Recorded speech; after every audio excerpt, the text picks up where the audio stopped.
Dari bayang-bayang puncak Kurama, tempat seorang novis bernama Shanao pernah menari di antara pohon cedar purba.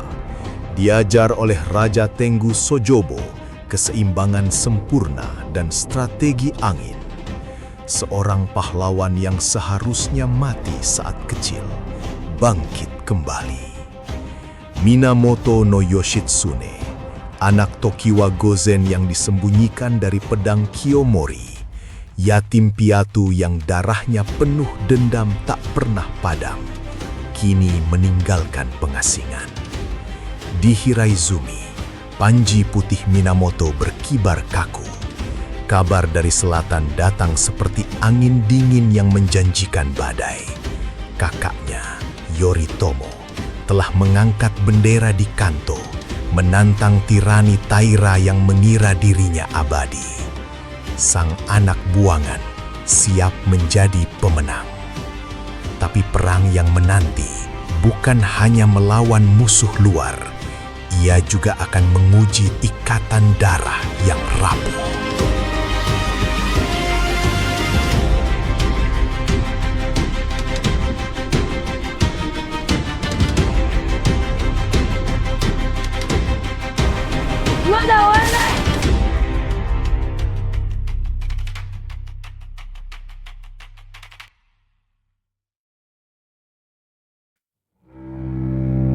Perjalanan ke selatan berlangsung cepat dan tergesa-gesa.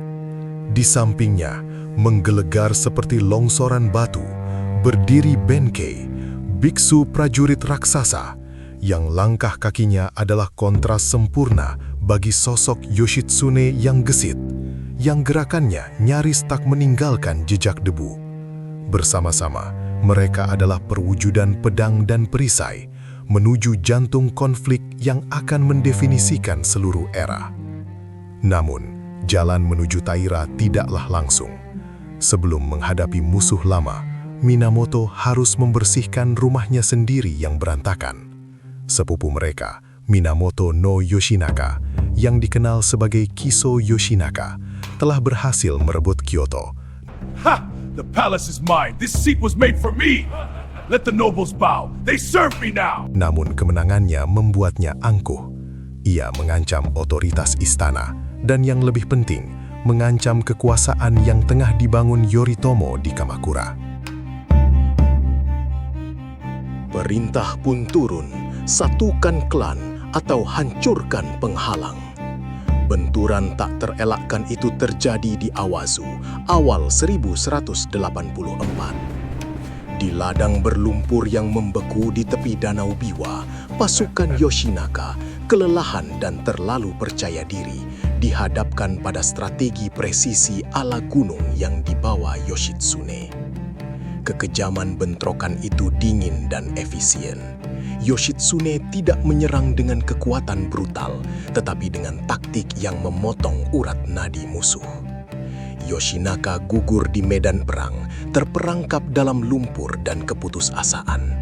Bahkan Tomoe Gozen, prajurit perempuan legendarisnya yang bertarung dengan keganasan yang tak tertandingi, hanya bisa memberikan perlawanan terakhir sebelum menghilang ke dalam kabut sejarah.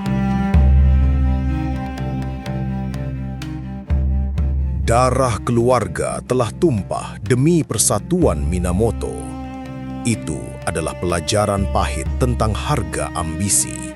Dan kini, dengan jalan menuju Kyoto yang diamankan, Yoshitsune mengalihkan pandangannya ke barat, di mana klan Taira telah menancapkan diri mereka di benteng yang nyaris tak tertembus, Ichi no Tani. Ichi no Tani adalah benteng alam yang sombong, dilindungi oleh tebing-tebing curam di sisi darat dan gemuruh lautan di sisi lain. Klan Taira menunggu serangan frontal, yakin bahwa tidak ada jenderal yang cukup bodoh untuk mengorbankan pasukannya dalam pendakian yang mustahil, apalagi penurunan yang fatal. Yoshitsune berdiri di puncak, menatap ke bawah ke lereng Hyodorigoe yang curam. Sudutnya nyaris vertikal. Ia teringat pada lompatan-lompatan nekat yang ia pelajari di Kurama. Logika militer mendikte penyerangan mustahil, tetapi naluri jeniusnya berteriak, kejutan adalah kunci. Surprise is the key. Ia memilih 100 prajurit berkuda terbaik, menguji lintasan dengan kuda-kuda kosong yang terpeleset dan jatuh. Saat fajar menyingsing, ia memimpin menjadi longsoran baja yang menakutkan. 100 kavaleri elit itu turun dengan gila-gilaan, menyobek barisan belakang Taira yang tidak siap. Terjepit antara pasukan utama Minamoto dan badai yang turun dari langit.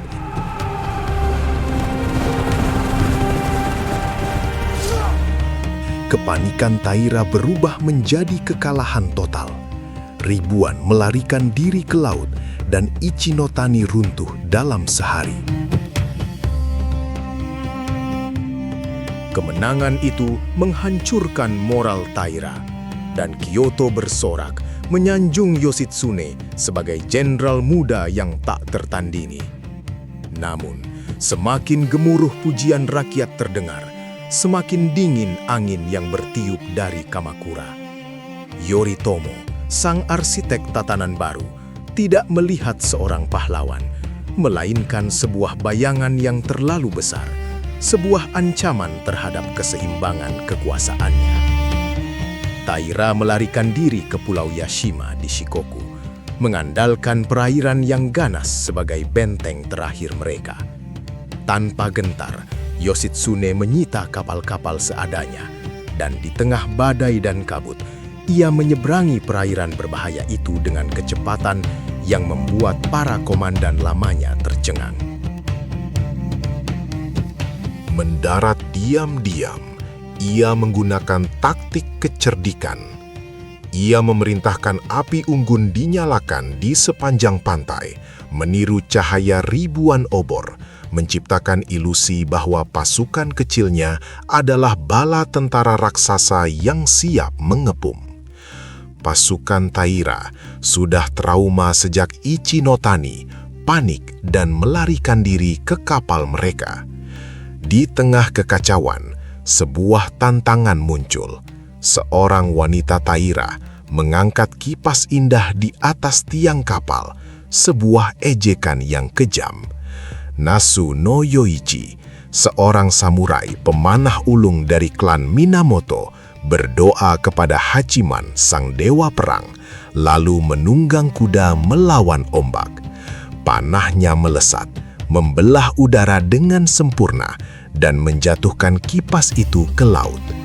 Aksi ini mematahkan semangat Taira, karena dianggap sebagai tanda buruk atau keberuntungan ilahi bagi Minamoto.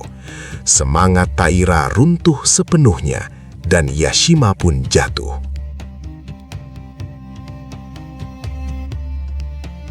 Pertarungan terakhir yang dijanjikan oleh takdir terjadi di Danno Ura di Selat Shimonoseki pada April 1185.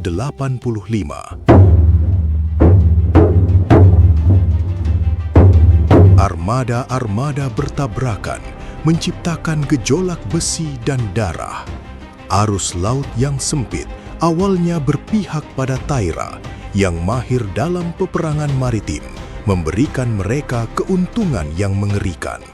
Tetapi, ketika arus berbalik, disiplin Minamoto yang dingin mengambil alih. Strategi Yoshitsune brutal dan efektif, fokuskan serangan pada pendayung, melumpuhkan kapal satu persatu. Ia mengubah pertempuran laut menjadi pembantaian yang kejam. Dalam tragedi yang tak terhindarkan itu, Kaisar Antoku yang baru berusia 6 tahun tenggelam bersama neneknya, Tokiko, membawa serta pedang suci Kusanagi ke dasar laut. Klan Taira musnah dan perang Genpei pun berakhir. Yoshitsune kembali ke Kyoto sebagai seorang pahlawan yang dielu-elukan. Namanya diukir dalam legenda. Namun, di Kamakura, pintu tetap tertutup. Yoritomo telah memutuskan kemuliaan adiknya adalah pengkhianatan yang paling berbahaya.